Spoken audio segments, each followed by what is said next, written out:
Hello বন্ধুরা, তোমাদের জন্য একটা নতুন ভিডিও নিয়ে এসেছি। দেখো, এখানে আমি সর্ষে, পোস্ত আর 6টা কাঁচা লঙ্কা, নুন একসাথে পেস্ট করে নিচ্ছি মিক্সিতে।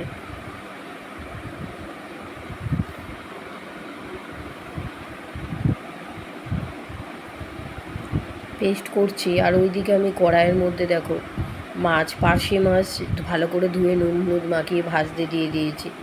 ওগুলো ভাজা চেয়ে যে পেস্টটা দেখো, পেস্টটা দেখতে থাকো। এই যে মাছগুলি ভেজে তুলে নেওয়া হয়েছে। যে এবার আমি দেখো কড়াইয়ের মধ্যে একটা গ্যাসে ওভেনে একটা অ্যালুমিনিয়ামের কড়াই তেল দিয়েছি। তেলটা গরম হয়ে গেছে। গরম হয়ে তেলের মধ্যে আমি সর্ষে, পোস্ত, কাঁচা লঙ্কা, নুন পেস্ট করা যে মিক্সিতে ছিল ওইটা আমি দিয়ে দিলাম। একটুখানি নাড়ালাম। তার মধ্যে এবার একটু হলুদ গুঁড়ো দিয়ে দিলাম, সামান্য একটুখানি জিরের গুঁড়ো দিলাম, সামান্য একটু লঙ্কার গুঁড়ো দিয়ে দিলাম।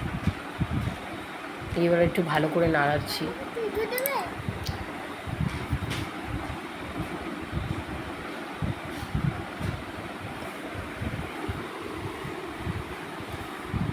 এবার এর মধ্যে মাছগুলোকে দিয়ে দিচ্ছি।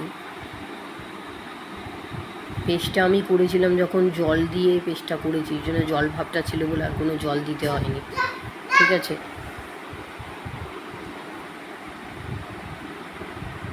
মাছটা হয়ে গেছে দেখো, সর্ষে পোস্ত দিয়ে পার্শে মাছটা। ভিডিওটা ভালো লাগলে চ্যানেলটাকে লাইক আর সাবস্ক্রাইব করে দিও।